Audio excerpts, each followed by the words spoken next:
কথা, সেই কথা যদি থাকে তাহলে কিন্তু দেশকে বিপদে ফেলতে পারে। তার কথা হচ্ছে যে বাংলাদেশে এখন যে প্রশ্নটা হচ্ছে সেটা হচ্ছে আপনার পিয়ার পদ্ধতি নির্বাচন নিয়ে। তিনি তার কথাই বলেছেন যে পিয়ার পদ্ধতি নির্বাচন বাংলাদেশের জন্য কতটুকু গ্রহণযোগ্য না। কারণ আপনারা জানেন দেশের আওয়ামী লীগ সরকার যখন চলে যায় তখন কিন্তু বাংলাদেশের একটা অর্থনীতির অবস্থা খারাপ হয়। আওয়ামী লীগ সরকার চলে যাওয়ার পর থেকেই যারা এমপি মন্ত্রী যা পালিয়েছে চলে গেছে এবং আহ দেশের মধ্যে একটা অবস্থা খারাপের অবস্থার মধ্যে চলছে আমরা দেখতে পাচ্ছি। কিন্তু এই সময় আপনার 17 বছর কিন্তু বিএনপি তারা আন্দোলন সংগ্রাম করেছে এবং জাতীয় পার্টি তেমন ভূমিকা আমরা দেখি নাই বা কিছু কিছু আছে।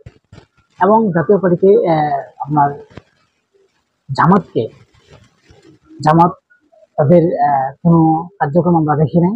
তো হালকা পাতলা তারা করেছে এবং তাদেরকে নিষিদ্ধ করা হয়েছে।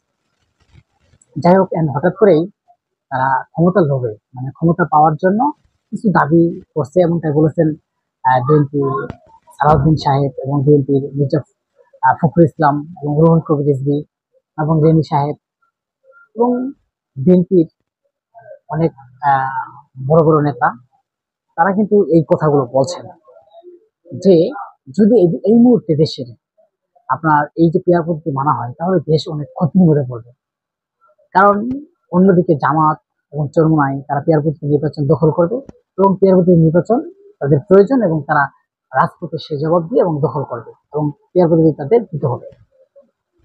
এখন প্রশ্ন হচ্ছে যে রাজপথ থেকে কি কোনো সমাধান হবে?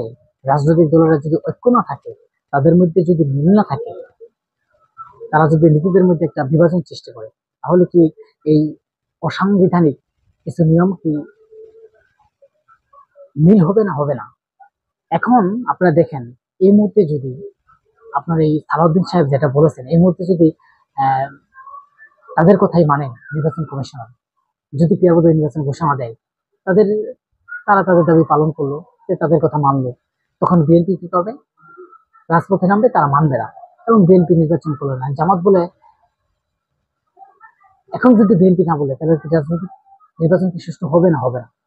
অন্যদিকে নির্বাচন কমিশনার বলেছেন যে যেটা বাংলাদেশের সংবিধানে নাই, বাংলাদেশের যে এখন প্রচলিত নির্বাচন সেই প্রচলিত যেহেতু নাই সেহেতু পিয়ার পদ্ধতি নির্বাচন হবে না।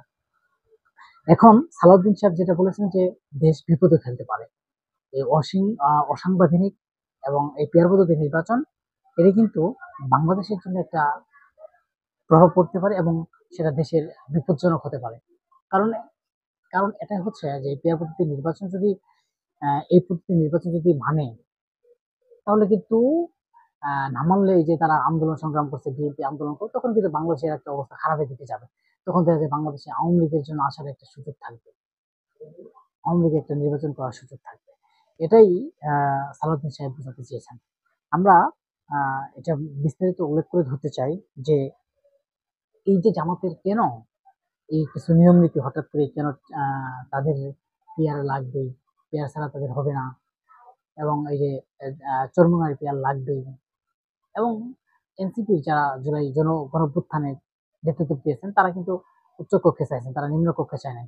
বাংলাদেশের জনসংখ্যা বেশি, এ সময় যদি পেয়ার নির্বাচন নিচে নিয়ে আসে তাহলে কিন্তু বাংলাদেশের অর্থনীতির একটা খারাপ অবস্থা দিকে যেতে পারে।